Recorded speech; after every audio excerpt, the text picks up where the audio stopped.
Chapter 1. The Day Most Traders Die.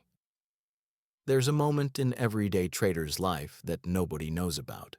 It's not the moment you blow up your account.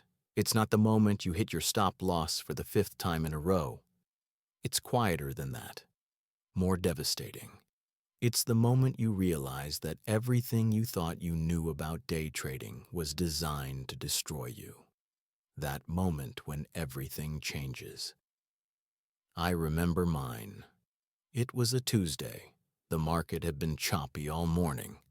I was down $300, nothing catastrophic, but enough to make me short of breath. I took another trade, then another. By noon, I was down 2,000. By close, I'd lost more in 6 hours than I'd made in the previous 3 weeks. I sat there staring at the screen, and for the first time, I understood something that would change everything. I wasn't losing because the market was against me. I was losing because I was my own worst enemy. I had to defeat myself first. You see, day trading has this beautiful lie wrapped around it. They tell you it's about finding the right setup, the perfect indicator, the secret pattern that the professionals use. They sell you courses promising that if you just learn their system, you'll be printing money from your laptop. But here's what they don't tell you. 90% of day traders fail. Not because they lack intelligence. There are very intelligent people among them who lose money every single day. Not because they didn't study hard enough. I know this because I've seen the hardest working people I know fail.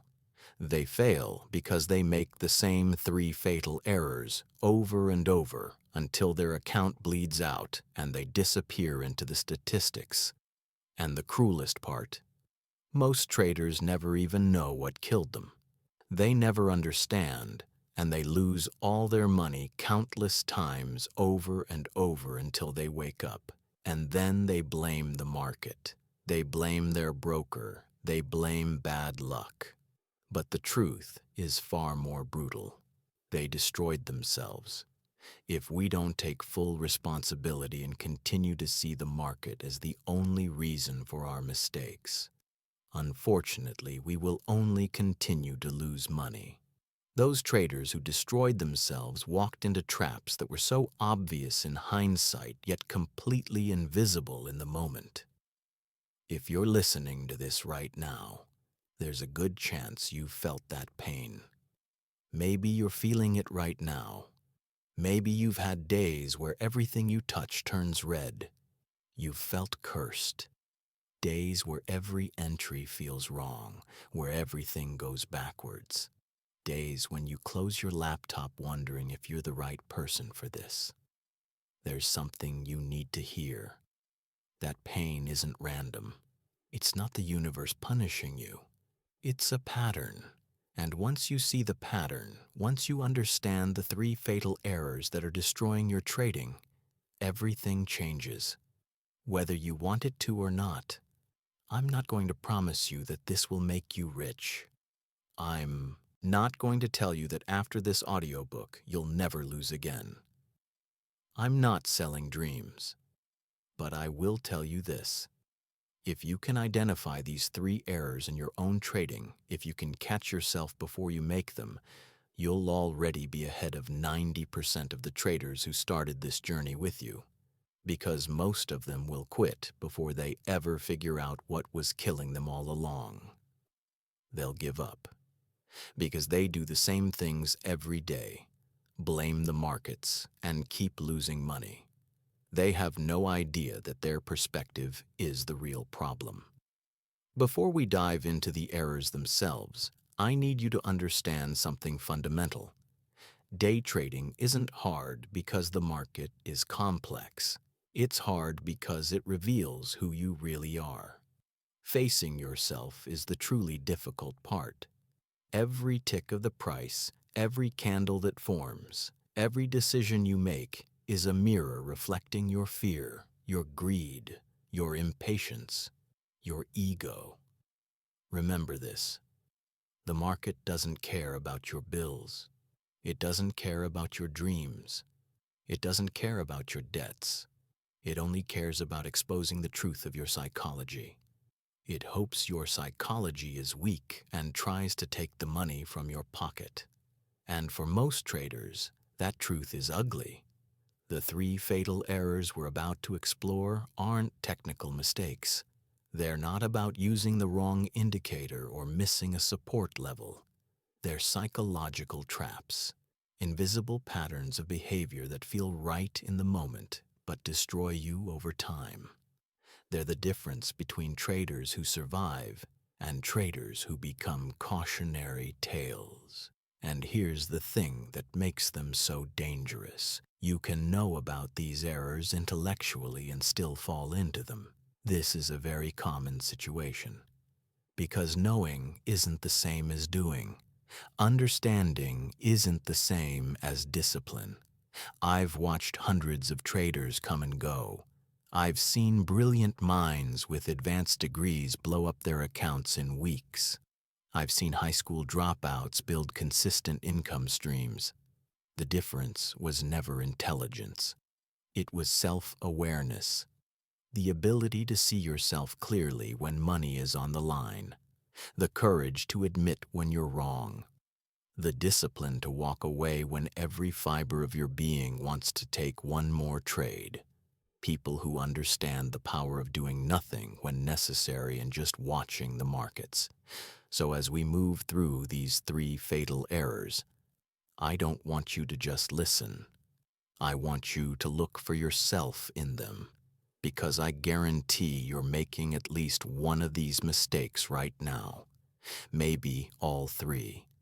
And the sooner you can admit that, the sooner you can start fixing it. Pride has killed more trading accounts than any market crash ever could. Nobody wants to be wrong.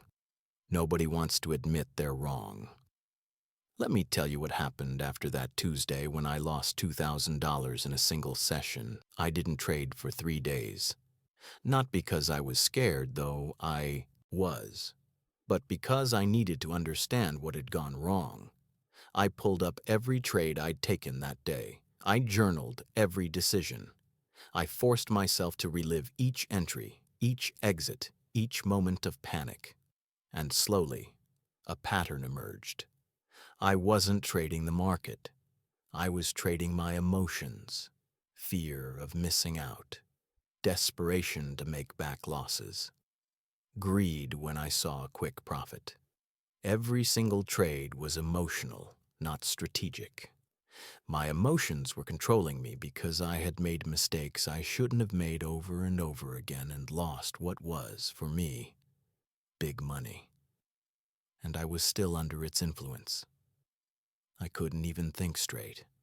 All I wanted was to recover the loss I had suffered as soon as possible. That was all I could think about, and I was tired of experiencing this situation over and over again. I had to find a solution. There must have been something I was missing. That's when I started studying failure instead of success. Everyone wants to know how winning traders think, but I realized the real question was, how do losing traders think? What are the patterns that destroy them? And when I started looking for those patterns, I found 3 that showed up again and again. 3 errors so consistent, so predictable that once you see them, you can't unsee them. These errors don't announce themselves. They don't show up with warning signs. They disguise themselves as opportunities. They whisper in your ear that this time is different. They make you believe you're being smart when you're actually being reckless. They manipulate you. The first fatal error is about timing. The second is about identity. The third is about control. Together, they form a trinity of destruction that has ended more trading careers than any bear market, any recession, any black swan event. Because bear markets eventually end. But these errors don't. They follow you from trade to trade, account to account, year to year, until you finally face them. Stop running and listen to me carefully. I want you to think about your last 10 trades right now. Not the winners, not the ones you're proud of. Think about the losers. I want you to feel uncomfortable. Stop avoiding thinking about them. Stop pretending those trades never happened. Those trades are your golden ticket, the ones that hurt, the ones you knew were mistakes even as you were taking them. Now ask yourself, why did you take them? What was going through your mind? Were you following your plan, or were you following your emotions? Because I'm willing to bet that in most of those losing trades, you weren't trading your strategy. You were trading your pain. But why? That's what these 3 fatal errors do. They hijack your rational mind. They override your plan. They turn you from a disciplined trader into a desperate gambler. And the market, it has infinite patience. It will wait for you to make these errors. It will tempt you. It will test you. And when you fail that test, it will take your money without hesitation or mercy. That's the painful truth. But here's the thing that gives me hope. These errors are fixable. Not easy to fix, but possible. Because unlike trying to predict the market, unlike trying to find the perfect system, fixing these errors is entirely within your control. You can't control what the market does. You can't control how other traders behave. But you can control yourself. You can recognize these patterns in your own behavior and interrupt them before they destroy you. You must face yourself. Over the next chapters, we're going to dissect each of these 3 fatal errors in detail. I'm going to show you exactly what they look like, why they're so seductive, and most importantly, how to stop making them. But I need you to approach this with brutal honesty. Because if you read about these errors and think they don't apply to you, if you convince yourself that your situation is different, you've already lost. Stop running now and start changing. Don't resist. The traders who survive aren't the ones who never make mistakes. They're the ones who can admit their mistakes and change. So take a breath. This is going to be uncomfortable. You're going to see yourself in these errors. You're going to remember trades that make you cringe. You're going to realize that you've been sabotaging yourself in ways you never consciously recognized. That's good. That discomfort will be your first step toward transformation, because you can't fix what you can't see. And for too long, these errors have been invisible to you. Not anymore. Chapter 2. Fatal Error Number 1. Revenge Trading, the Desperate Chase. The first fatal error that destroys day traders is so common, so universally destructive, that if you could eliminate just this one behavior, your win rate would probably double overnight. It's called revenge trading, and it's killed more accounts than any single pattern or setup ever could. Here's how it starts. You take a trade. It's a good setup, something you've seen before, something that fits your strategy. But the market doesn't care about your strategy. It does its own thing. It moves against you. You hit your stop loss. Down $50. Not the end of the world. You tell yourself it's just one trade. Part of the process. You're being disciplined, but something inside you shifts. Something subtle. Something dangerous. We all know this feeling. You look at the chart again, and there it is. Another setup. Not quite as clean as the first one, but close enough. You tell yourself you're being strategic. You're getting back in because you see opportunity. But that's a lie. You're getting back in because you want your $50 back. You're not trading the market anymore. You're trading your ego. You've entered the cycle.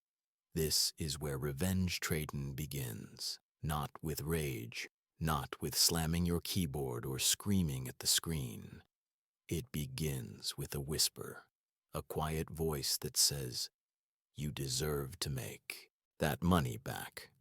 A feeling emerges from our inability to digest losing money. However, everything worth doing has a cost, and loss is a natural part of this business. But instead of accepting it, we choose to lose more money. That voice that tells you the market took something from you and you're going to take it back. It's poison. I remember the first time I really understood revenge trading. I'd been day trading for about 6 months. I thought I had it figured out. I had a system. I was following my rules. Most days I was profitable. Then came a Wednesday morning that changed everything. I took 3 losing trades in a row. Small losses, $20 each, $60 total. But by the third loss, I wasn't thinking about probability anymore.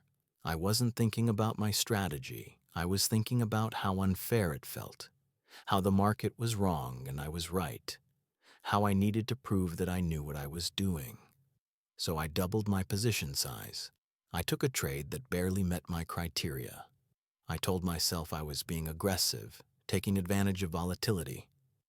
But I wasn't. I was chasing. And when that trade went against me, I didn't take my stop. I held it.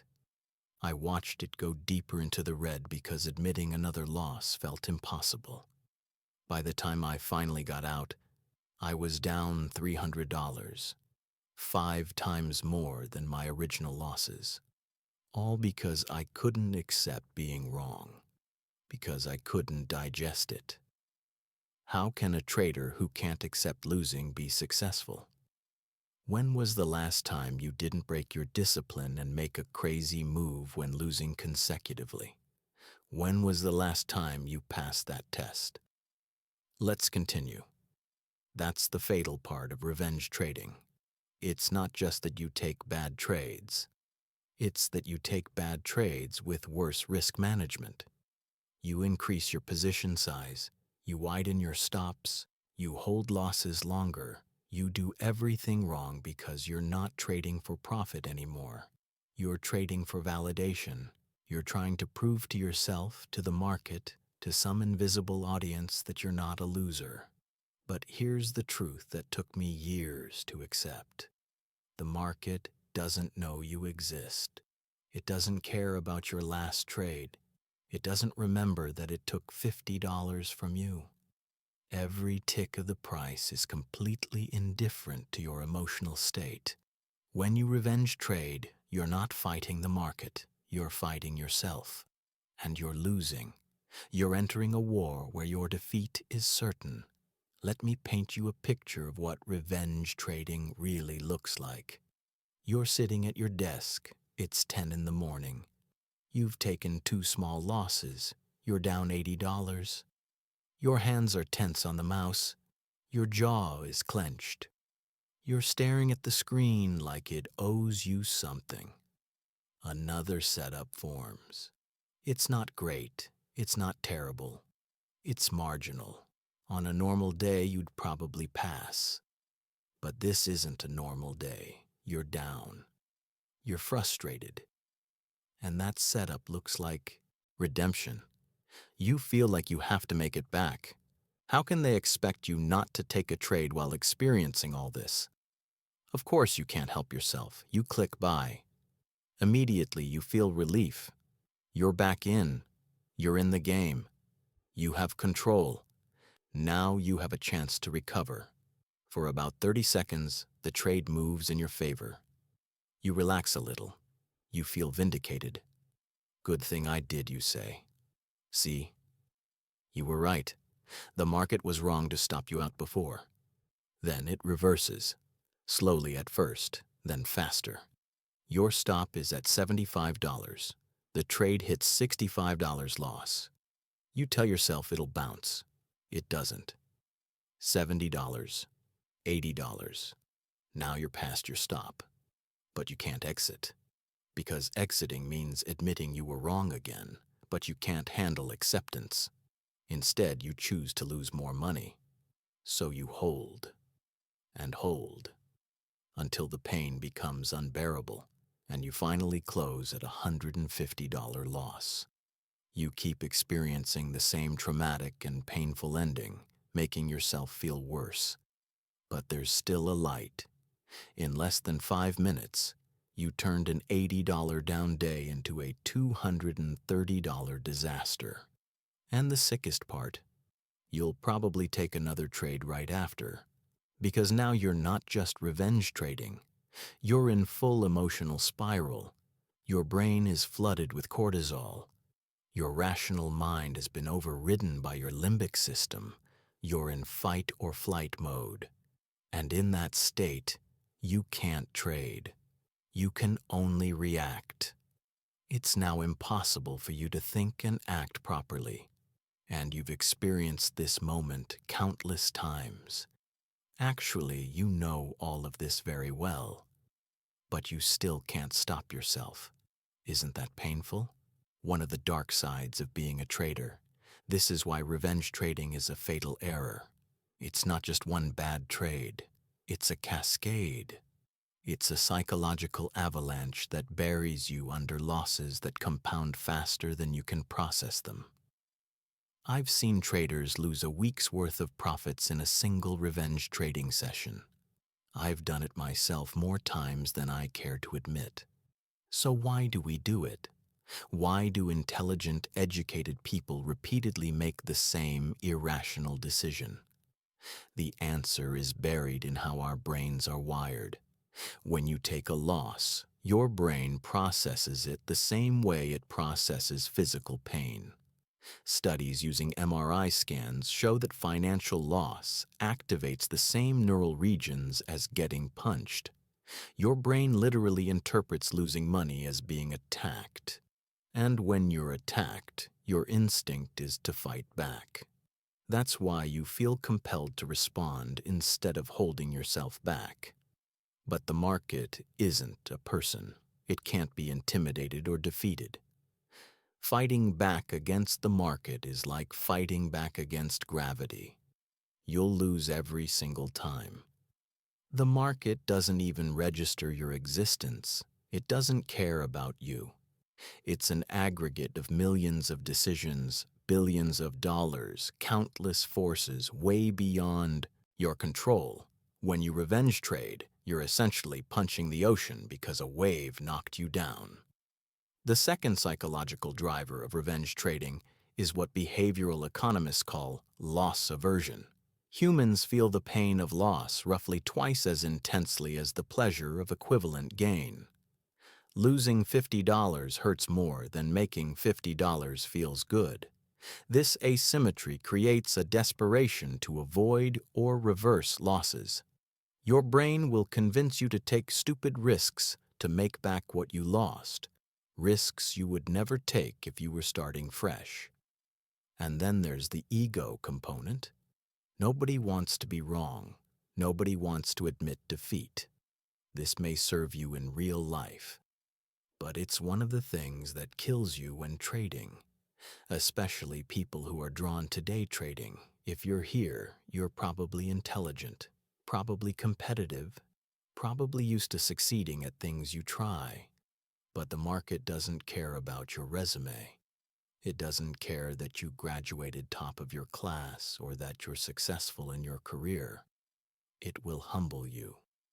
First, it wants to take away your psychology, then your money. And for people who aren't used to being humbled, that's devastating. So instead of accepting the loss and moving on, they try to prove they were right. They revenge trade, and they lose more.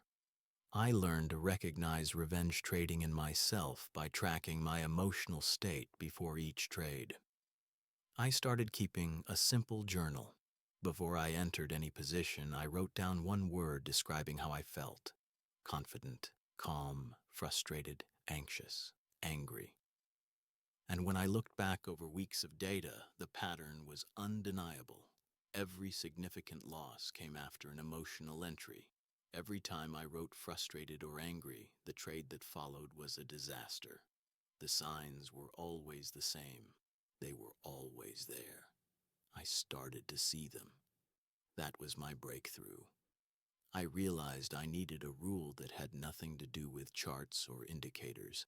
I needed an emotional circuit breaker. So I made one. If I took 2 losses in a row, I had to step away from the screen for 30 minutes. I couldn't make another decision without collecting myself.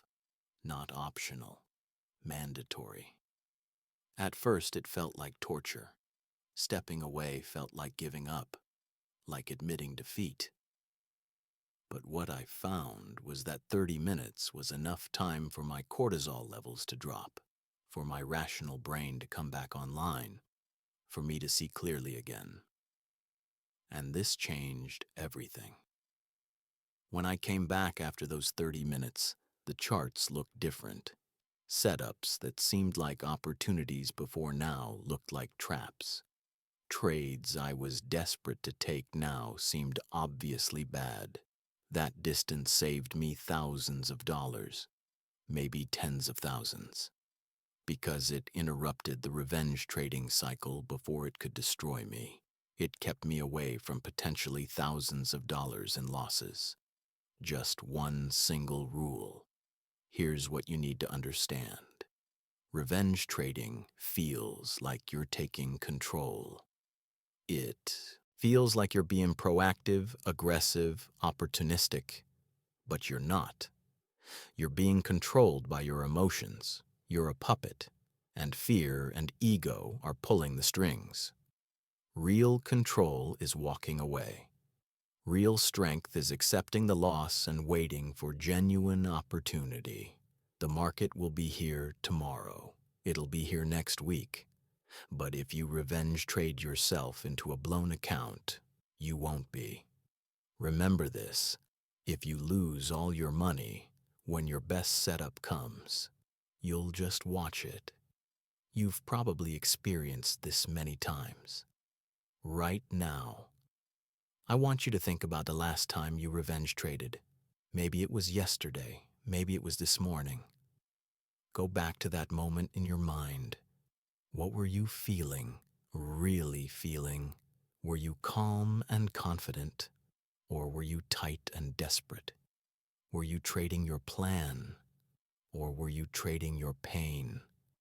Because if you can't answer that question honestly, you're going to keep making this error until there's nothing left to trade with. It's time to change now. The antidote to revenge trading isn't complicated. It's brutally simple. It's accepting that losses are part of trading, not something to avoid, not something to revenge. Just part of the process. Every single professional trader you admire takes losses, probably more than you do. The difference is they don't take it personally. Stop taking everything personally. They don't let one loss dictate their next decision. They understand that each trade is independent, that the market doesn't remember, and that chasing losses only creates bigger losses. If you take nothing else from this chapter, take this. The next time you feel that desperate urge to make back what you lost, stop. Close your platform. Walk away. Go for a walk. Do anything except take another trade. Because that urge isn't strategy, it's sabotage. And the market is waiting for you to sabotage yourself. Don't give it the satisfaction. Chapter 3. Fatal Error Number 2. Trading your identity, not your edge. The second fatal error runs deeper than revenge trading. It's more subtle, more insidious. And for many traders, it's the hardest one to fix because they don't even realize they're doing it. It's this. You're not trading to make money. You're trading to feel like a trader. Let me explain what I mean. When you first discover day trading, you're drawn to something beyond the money. You're drawn to the identity. The idea of being a day trader feels powerful. It feels independent. It feels like mastery over chaos. You imagine yourself sitting at a desk with multiple monitors, reading charts like a language, making decisions that turn into profits. You imagine telling people you're a day trader and seeing respect in their eyes.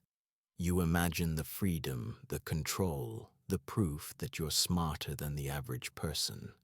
That identity is seductive, and it's deadly, because once you start trading to maintain that identity, to prove to yourself and others that you are a trader, you stop trading for the only thing that matters: profit. You start making decisions based on what a trader would do instead of what your specific edge demands in that specific moment. And that disconnect destroys you slowly, trade by trade, until you wonder why you can't seem to break through. I fell into this trap hard. About a year into my trading journey, I'd had some success. Not consistent, but enough to talk about it. I started telling friends and family that I was a trader. I posted screenshots of winning trades on social media. I bought a second monitor. I subscribed to premium data feeds. I was building the appearance of being a trader, investing in the identity, and without realizing it, that identity became more important than my actual results. I started taking trades not because they met my criteria, but because I felt like I should be trading. It was 9:30 in the morning. The market was open. Traders trade when the market is open, right? So even when I didn't see clear setups, even when the conditions were choppy and unclear, I'd find something to trade. Because sitting in cash didn't feel like trading. It felt like I was wasting the day. It felt like I wasn't really a trader if I wasn't actively in positions. This is the trap. Real traders, professional traders, spend most of their time waiting. They spend hours, sometimes entire days, without taking a single position, because they understand something crucial.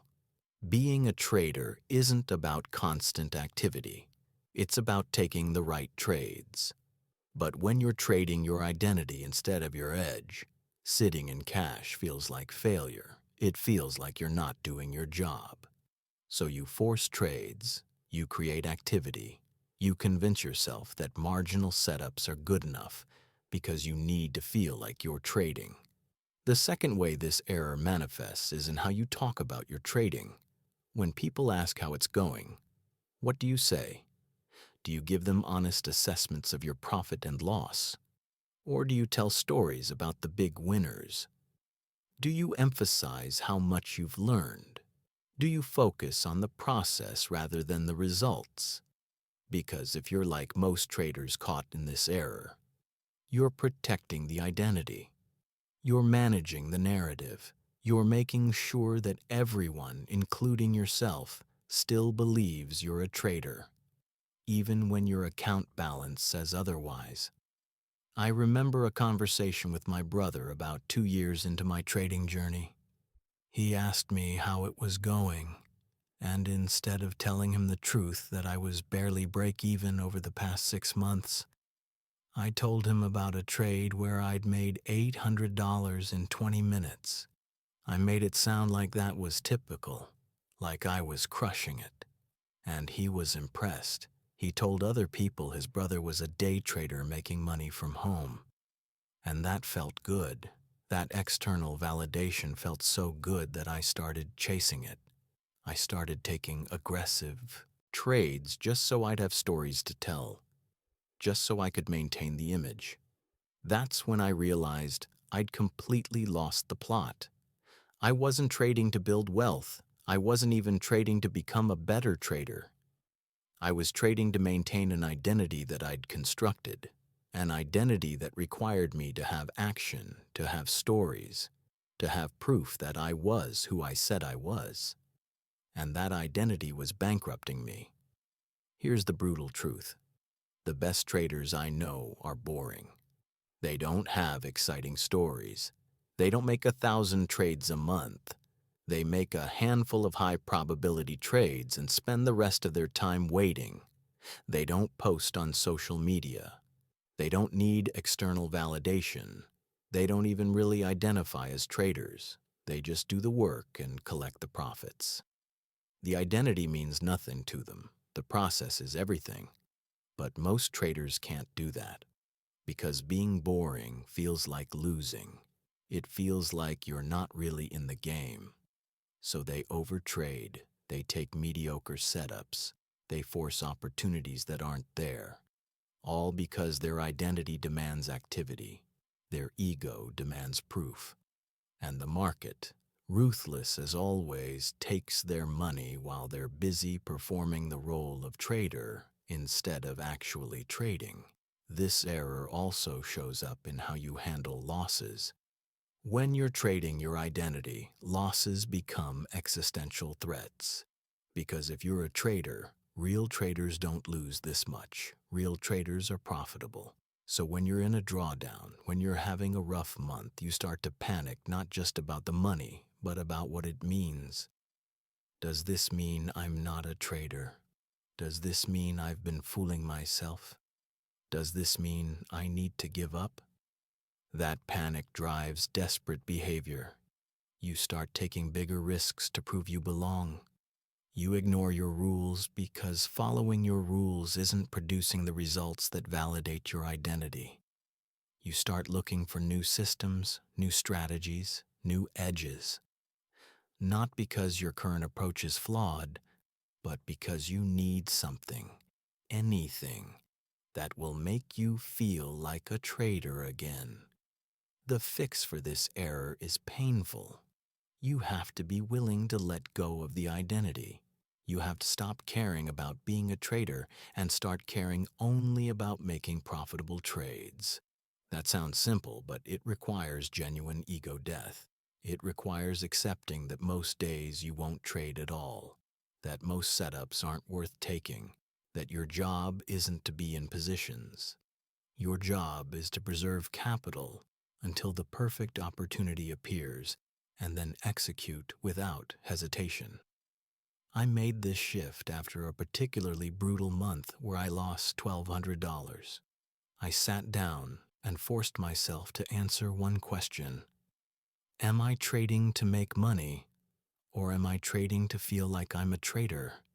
And when I was honest, the answer was clear. I was performing, I was playing a role, I was prioritizing the appearance and feeling of being a trader over the actual results. That realization was humiliating, but it was also liberating. I deleted my trading social media accounts. I stopped talking about trading with people who weren't traders themselves. I removed the second monitor because I realized I'd bought it for the aesthetic, not because I needed it. And most importantly, I changed my daily goal. My goal was no longer to trade. It was to make one good decision. Some days that decision was taking a trade. Most days it was staying in cash. Within 2 months, my results transformed. Not because I learned some new strategy, but because I stopped trading my identity and started trading my edge. I stopped forcing activity. I became okay with boring days. I became okay with telling people I didn't trade that day, and my account balance started growing consistently for the first time. Here's what you need to ask yourself. When was the last time you sat in cash for an entire session because nothing met your criteria? When was the last time you closed your platform after 15 minutes because the conditions weren't right? If you can't remember, you're trading your identity. You're performing the role of active trader instead of being a profitable one. And until you can separate those two things, until you can let go of the need to feel like a trader, you'll keep making this fatal error. The market doesn't care about your identity. It doesn't care if you took 10 trades today or 0. It only cares about one thing. Did you make money? And the cold truth is that most traders would make more money by trading less, by being more selective, by waiting longer. But that requires killing the part of you that needs to be a trader and replacing it with the part that simply wants to be profitable. That transformation is uncomfortable. but it's non-negotiable if you want to survive.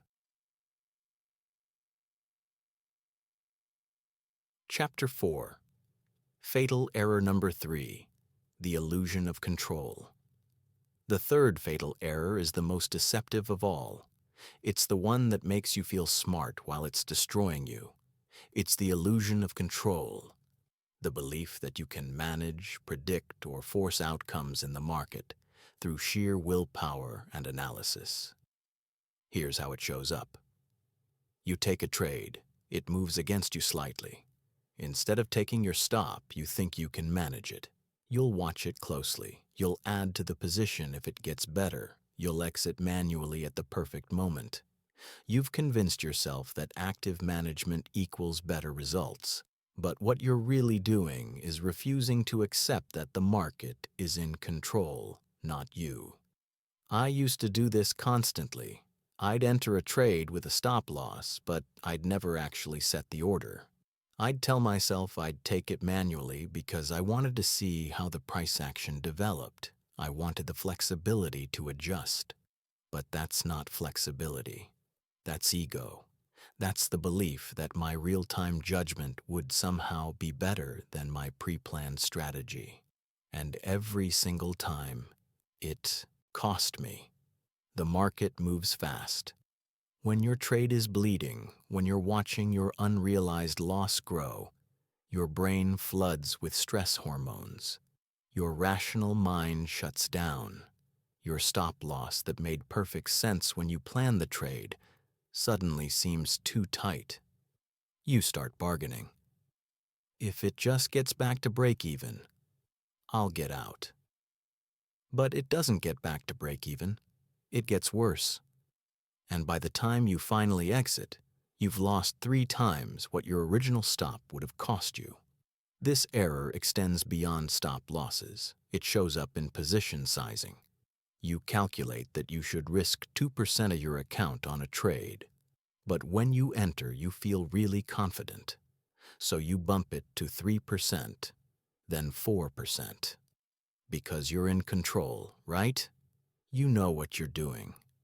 This one's different, except it's not different. And when it goes wrong, that extra risk multiplies your pain. The illusion of control also manifests in overtrading. You think that by taking more trades, by being more active, you're increasing your control over your results. But you're not. You're increasing your exposure to randomness. Every trade has uncertainty. The more trades you take, especially mediocre ones, the more you're gambling. Professional traders take fewer trades with higher conviction. Amateurs take more trades and convince themselves they're being proactive. Here's what finally broke this illusion for me. I started tracking my best trades versus my worst trades, and the pattern was shocking. My best trades were the ones where I set everything up in advance and then did nothing. Stop loss set, target set, position size calculated, entry executed. Then I walked away. Those trades either hit my target or my stop, and either way, I accepted it. My worst trades were the ones where I tried to be clever, where I moved my stop, where I added to losers, where I took partial profits too early because I was scared. Every time I intervened, every time I tried to assert control, I made it worse. The trades I managed actively lost more money and caused more stress than the trades I let run according to plan. The market doesn't negotiate. It doesn't care about your opinion. When you try to control it, all you do is override your own strategy with emotional decisions. Real control isn't about managing every tick. It's about controlling yourself. It's about setting up the trade correctly and then having the discipline to let it play out. You want to know the hardest thing I ever learned. Sometimes the best thing you can do is nothing. Close your platform. Walk away. Let the trade work or not work without your interference. Because your job isn't to control the outcome. Your job is to execute your plan and accept the result. That's it. That's the entire game. If you're constantly adjusting your stops, constantly managing your positions, constantly trying to optimize every trade in real time, you're making this fatal error. You're trapped in the illusion that more involvement equals better results. But the opposite is true. The more you interfere with your own plan, the worse you perform. Because your plan was made with a clear mind.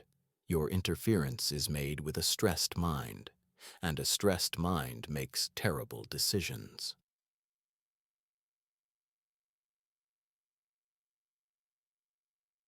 Chapter 5. The hidden pattern behind all three errors. Now that you've seen all three fatal errors, I need you to understand something crucial. These errors aren't separate problems. They're symptoms of the same disease, and that disease is this: you're trading to avoid pain instead of trading to make profit. Think about it. Revenge trading happens because you can't handle the pain of being wrong. Trading your identity happens because you can't handle the pain of being ordinary.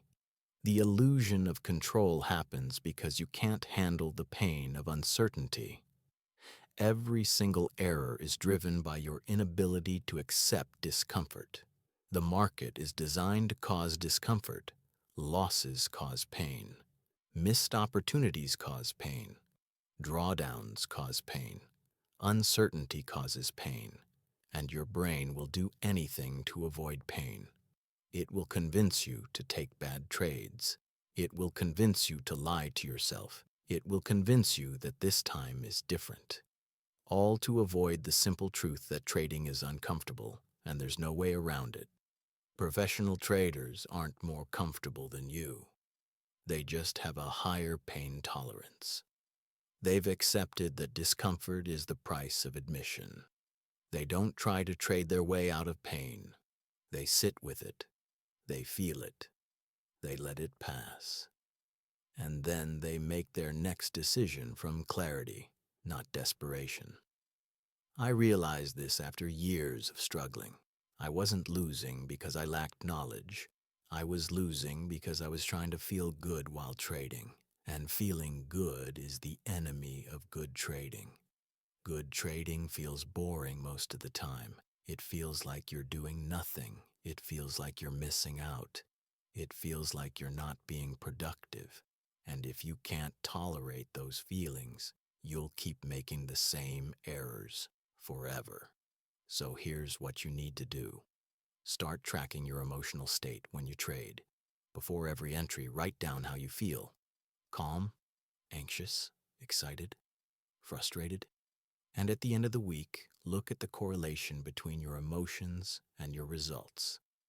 I guarantee you'll find that your worst trades came from your most intense emotions, and your best trades came from your most neutral states. That's your answer.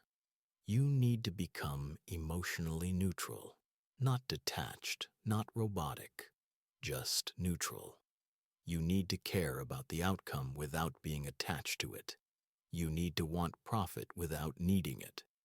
You need to accept losses without taking them personally. That's the mindset that survives. Chapter 6. The Transformation. Let me tell you what happens when you finally fix these three errors. When you stop trading, stop trading your identity, and stop trying to control the market, your entire relationship with trading changes. You stop waking up anxious about the market. You stop checking your account obsessively. You stop lying to yourself and others about your results.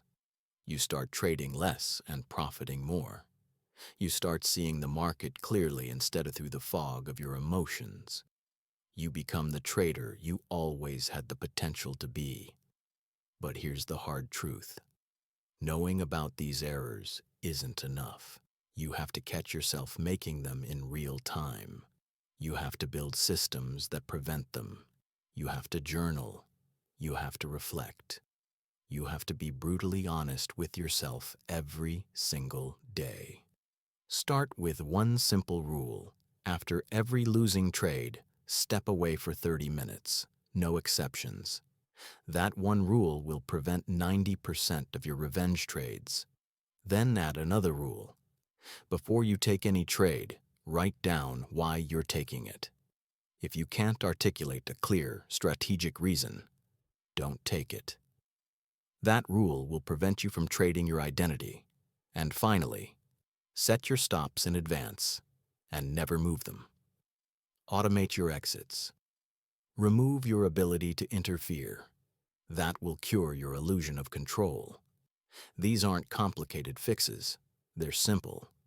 But simple doesn't mean easy, because fixing these errors requires you to change who you are. It requires ego death. It requires accepting that you've been sabotaging yourself. That's painful, but it's the only path forward. If you're still listening, you're already ahead of most traders. Most quit before they even understand what's killing them. But you're here. You're learning. You're willing to look at the uncomfortable truth. That gives you a chance. The market will always be here. It will always offer opportunities. Your job is to become the kind of trader who can take those opportunities without destroying yourself in the process. And that starts with eliminating these 3 fatal errors. So stop chasing losses. Stop performing the role of trader. Stop trying to control the uncontrollable. Start accepting discomfort. Start trading your plan. Start focusing on process over outcome. Do that, and everything changes. The 3 fatal errors that destroy most day traders are fixable, but only if you're willing to fix yourself first. The market doesn't need to change. You do. And when you finally make that change, when you finally become the disciplined, patient, self-aware trader you're capable of being, you'll look back at these errors and realize they were never about trading at all. They were about growing up, about learning to handle uncertainty and discomfort like an adult, about becoming someone who can thrive in chaos instead of being destroyed by it. That's the real transformation. Not from losing to winning, but from emotional to disciplined, from reactive to intentional, from amateur to professional. And it starts right now with the very next decision you make.